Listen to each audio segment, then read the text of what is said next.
Welcome to Storytime Pals! Subscribe to keep the stories coming!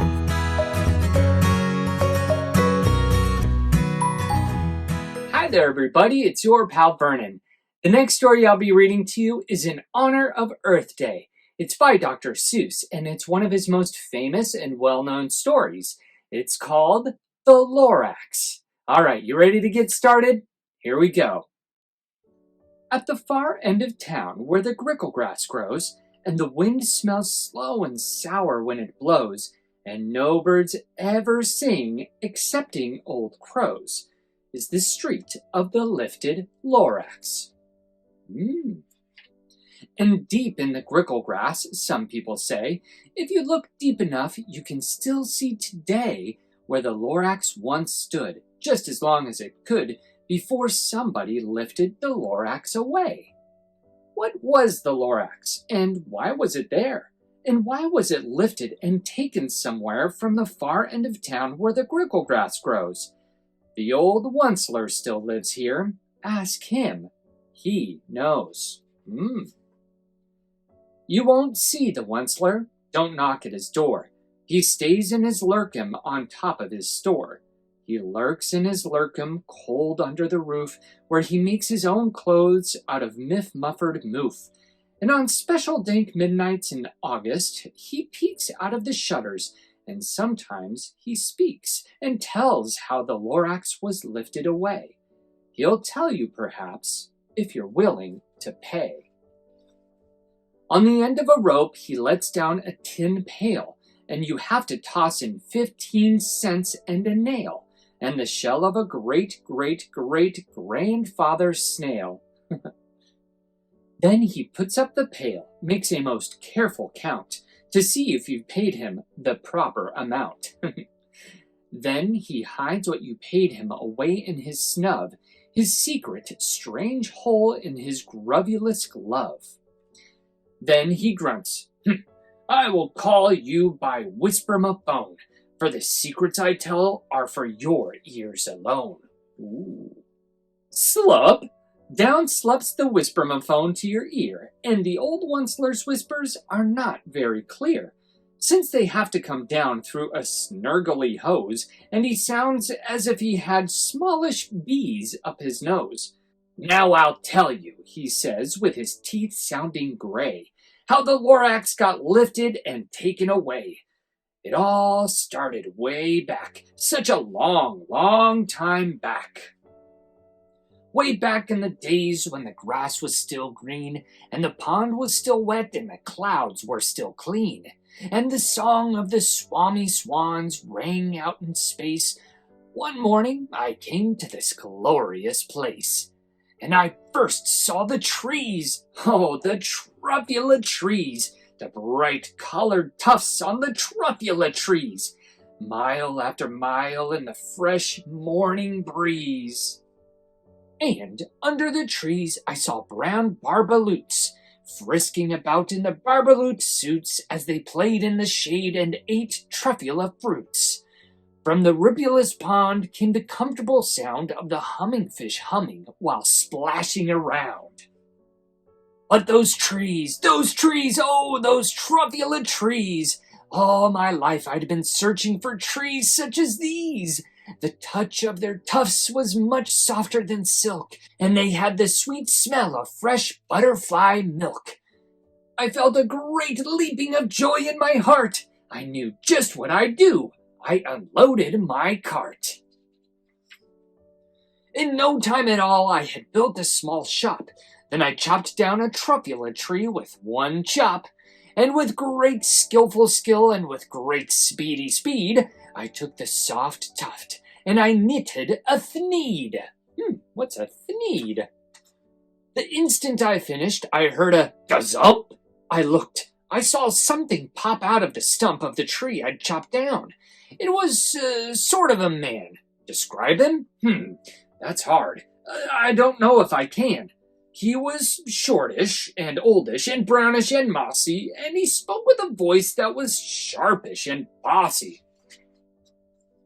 Mister, he said with a sawdusty sneeze, I am the Lorax. I speak for the trees. I speak for the trees have no tongues, and I'm asking you, sir, at the top of my lungs.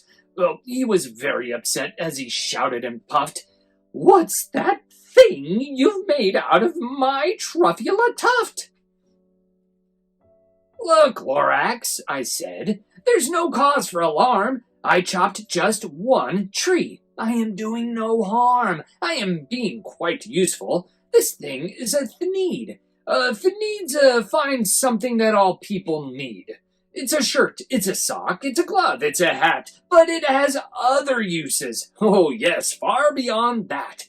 You can use it for carpets, for pillows, for sheets, or curtains, or covers for bicycle seats. The Lorax said, Sir, you are crazy with greed. There is no one on earth who would buy that fool thneed. Would you buy a thneed? But the very next minute I proved he was wrong, for just at that minute a chap came along, and he thought that the thneed I had knitted was great. He happily bought it for $3.98. I laughed at the Lorax. Oh, you poor stupid guy. You never can tell what some people will buy. I repeat, cried the Lorax, I speak for the trees. I'm busy, I told him. Shut up, if you please. Well, that's not very nice. I rushed across the room and in no time at all built a radio phone. I put in a quick call. I called all my brothers and uncles and aunts and I said, Listen here. Here's a wonderful chance for the whole Onceler family to get mighty rich. Get over here fast. Take the road to North Nitch, turn left at Weehawken, sharp right at South Stitch. And in no time at all, the factory I built, the whole Onceler family was working full tilt. We were all knitting thneeds, just as busy as bees, to the sound of the chopping of Truffula Trees. Then, oh baby, oh, how my business did grow! Now chopping one tree at a time was too slow. So I quickly invented my super axe hacker, which whacked off 4 truffula trees at one smacker. We were making thneeds 4 times as fast as before, and the Lorax, he didn't show up anymore. But the next week he knocked on my new office door. He snapped, I'm the Lorax who speaks for the trees, which you seem to be chopping as fast as you please. But I'm also in charge of the brown barbaloots, who played in the shade in their barbaloot suits and happily lived eating truffula fruits. Now, thanks to your hacking my trees to the ground, there's not enough truffula fruit to go round. Oh, and my poor barbaloots are all getting the crummies because they have gas and no food in their tummies. Oh, poor barbaloots. They loved living here. But I can't let them stay. They'll have to find food, and I hope that they may. Good luck, boys, he cried, and he sent them away. I, the Onceler, felt sad as I watched them go. But business is business, and business must grow, regardless of crummies and tummies, you know. I meant no harm, I most truly did not. But I had to grow bigger, so bigger I got. I biggered my factory, I biggered my roads, I biggered my wagons, I biggered the loads of the thneeds I shipped out. I was shipping them forth to the south, to the east, to the west, to the north. I went right on biggering, selling more thneeds. And I biggered my money, which everyone needs. Then again he came back. I was fixing some pipes when that old nuisance Lorax came back with more gripes. I am the Lorax, he coughed and he whiffed. He sneezed and he snuffed. He snargled, he sniffed. Onceler, he cried with a crupulous croak. Onceler, you're making such smogulous smoke. My poor swarmy swans, why they can't sing a note. No one can sing who has smog in his throat. And so, said the Lorax, please pardon my cough. They cannot live here, so I'm sending them off. Where will they go? I don't hopefully know. They may have to fly for a month or a year to escape from the smog you've smogged up around here. What's more, snapped the Lorax. His dander was up. Let me say a few words about Gluppity-Glup. Your machinery chugs on day and night without stop, making Gluppity-Glup. Also Schloppity-Schlop. And what do you do with this leftover goo? Oh, I'll show you, you dirty old Onceler man, you. Oh, no. You're glumping the pond where the humming fish hummed. No more can they hum, for their gills are all gummed. So I'm sending them off. Oh, their future is dreary. They'll walk on their fins and get woefully weary in search of some water that isn't so smeary. And then, I got mad. I got terribly mad. I yelled at the Lorax. Now listen here, Dad. All you do is yap yap and say, bad, bad, bad, bad. Well, I have my rights, sir, and I'm telling you I intend to go on doing just what I do. And for your information, you Lorax, I'm figuring on biggering and biggering and biggering and biggering, turning more Truffula Trees into needs, which everyone needs. And at that very moment, we heard a loud whack. From outside in the fields came a sickening smack of an axe on a tree. Then we heard the tree fall, the very last Truffula tree of them all.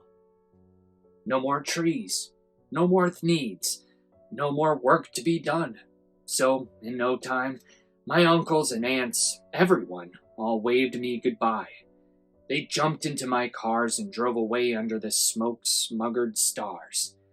Now all that was left neath the bad-smelling sky was my big, empty factory, the Lorax, and I.